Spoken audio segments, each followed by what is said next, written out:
Današnjoj temi ću vam pomoći kako ćete na prirodan način spriječiti nastanak osteoporoze.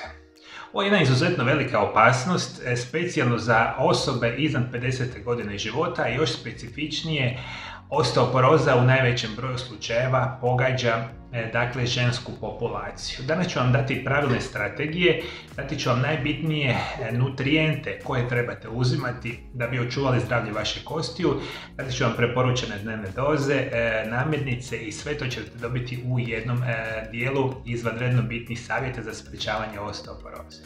Obavezno gledajte emisiju do kraja, dvije jako velike informacije ću dati svima vama o dva velika projekta koje uskoro dolaze u realizaciju, a pomoći vašemu zdravlju na nevjerojatan način. Možemo reći loša prehrana, genetika, godine života, pijenje velike količine lijekova i puno toga uzrokuje ovu bolest. Danas ćemo saznati nešto više o najvažnijim mineralima i vitaminima koji će očuvati zdravlje vaših kostiju i spriječiti invalidnost. I to recimo nešto od jako interesantnih situacija.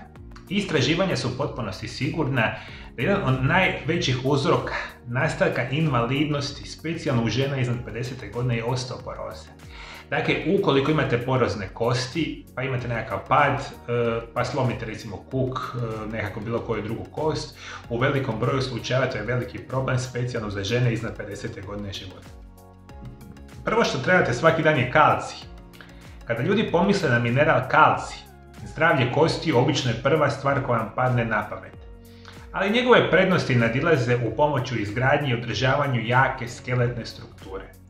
Ovaj mineral je također potreban za regulaciju srčanog ritma, pomoć mišićnoj funkciji, regulaciji krvnog tlaka i razine kolesterola, te je uključen u brojne funkcije signalizacije živaca i još mnogo toga.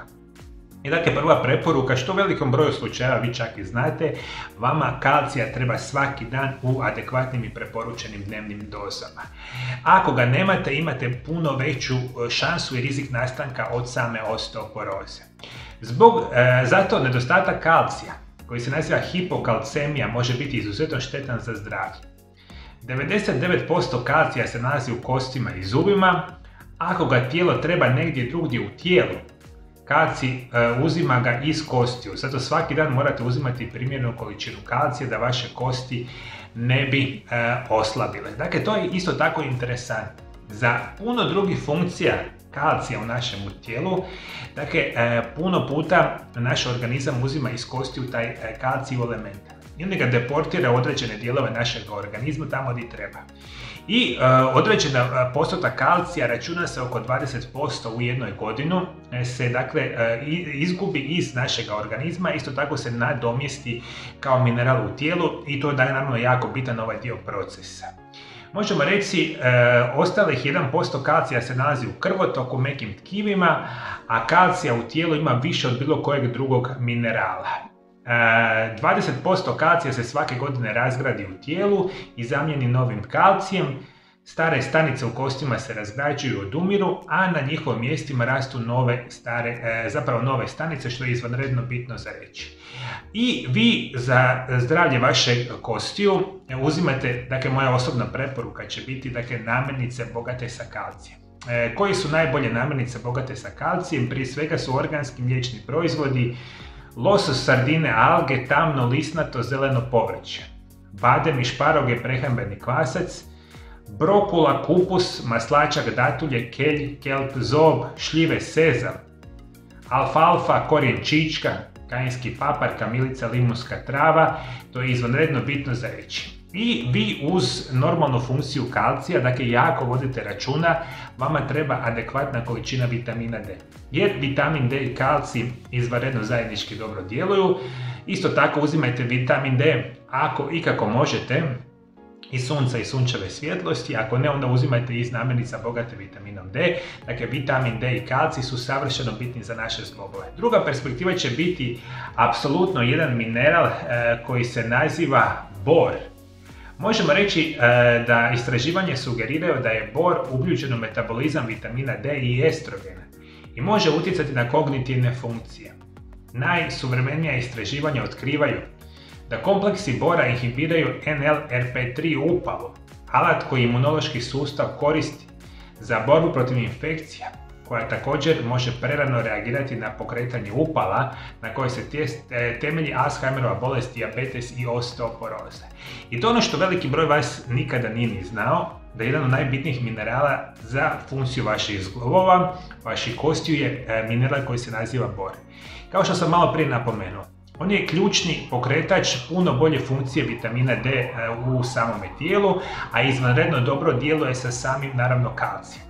Izvori bora prije svega će biti bademi, jabuke, avokado, banane, brokula, celer, kruške, sok od grožđa, kikiriki, grah, zeleni grašak, orašasti plodovi, breskve, krumpir, sok od šljiva, grožđice i rajčice i svakim vam ga treba između 1 i 3 mg, što je nevjerojatno bitna perspektiva. Dakle, imamo kalcij, imamo vitamin D, imamo bor i još jedan jako bitan mineral za zdravlje vaših kostiju biti će nešto što se naziva bakar.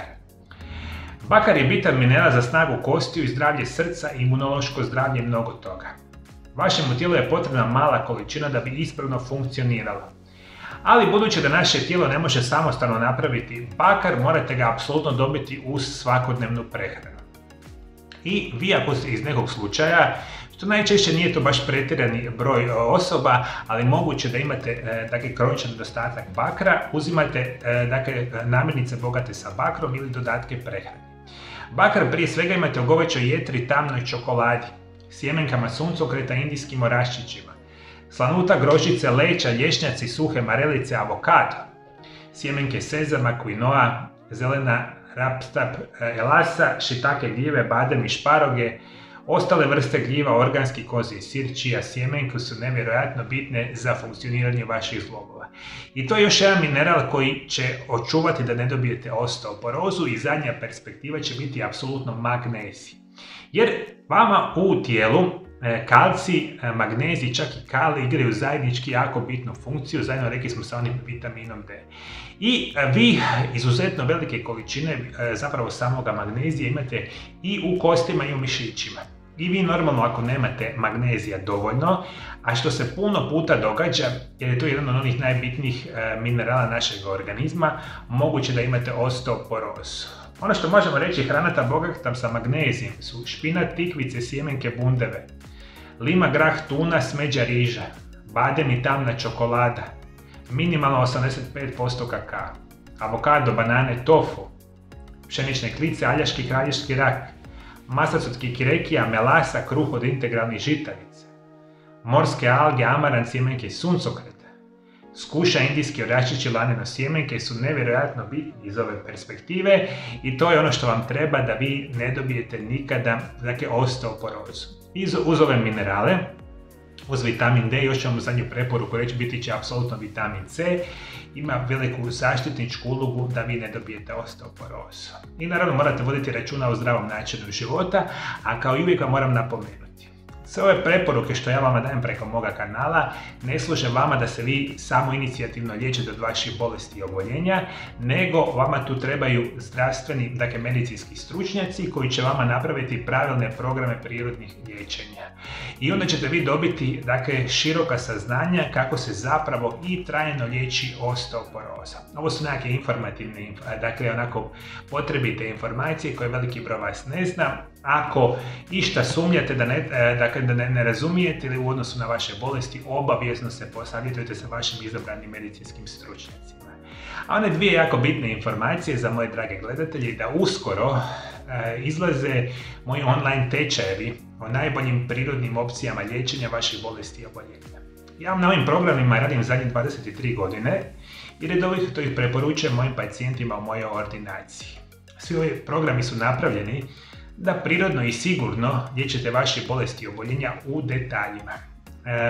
Sami programi će biti prevedeni na 70-80 stranih jezika, što znači svi vi koji me sada gledate, kada se budete uključili u ove edukacijske seminare, imat ćete nevjerojatnu mogućnost poboljšavanja vašega zdravlja na potpuno prirodan način. Kada prvi tečajevi dolaze, koje bolesti će biti u pitanju, kako ćete se moći prijaviti, uskoro ćete biti obavješteni. I druga velika informacija, uskoro u Zagrebu, koji je glavni grad Hrvatske, otvaram svoju novu ordinaciju.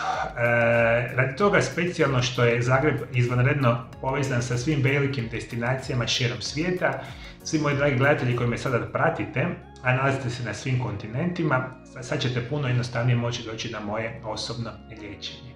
I naravno moji dragi gledatelji, kada će to biti zapravo otvorenje, kako će se moći prijaviti, koja lokacija, bit ćete uskoro obavješteni. I još jedna bitna informacija, moji dragi gledatelji, naravno ovakve i slične savjete od mene osobno ćete dobivati ukoliko se dolje ispod video zapisa pretplatite na moj kanal. I moji dragi gledatelji, koji su izvanredni prirodni načini, dakle pomoći vašim oboljelim zglobovima, to možete saznati u ovom video zapisu pored mene. Hvala lijepo što me pratite, pratite me i dalje. Do druge emisije, lijep i ugodan pozdrav.